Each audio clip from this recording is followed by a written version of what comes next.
செய்தியை பார்த்து வருகிறோம். 3 குற்றவியல் சட்டம் தொடர்பாக மத்திய அரசு 4 வாரங்களில் பதிலளிக்க சென்னை உயர்நீதிமன்றம் உத்தரவு பிறப்பித்திருக்கிறது.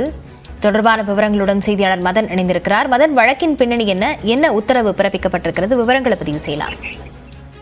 மத்திய அரசு கொண்டு வந்த இந்த 3 புதிய குற்றவியல் நடைமுறை சட்டங்களை எதிர்த்துதான் தற்போது சென்னை உயர்நீதிமன்றத்தில் திமுக அமைப்பு செயலர் RS பாரதி ஒரு வழக்கை தொடர்ந்திருந்தார்.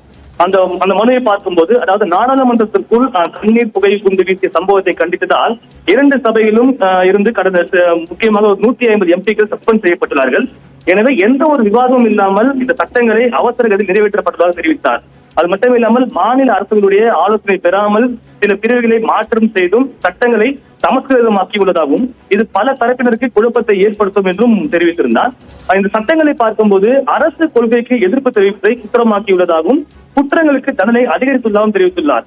அது மட்டும் இல்லாமல் காவல்துறையினருக்கு அதிக அதிகாரம் வழங்கப்பட்டுள்ளது. இந்த கொலை, ஆசிட் வீச்சு வழக்குகளில் கைது செய்யப்படுவதற்கு கைவிலங்கு கூட்டுவதன் மூலமாக தனிநபர் சுதந்திரம் பாதிக்கப்படவும் தெரிவிக்கப்பட்டது.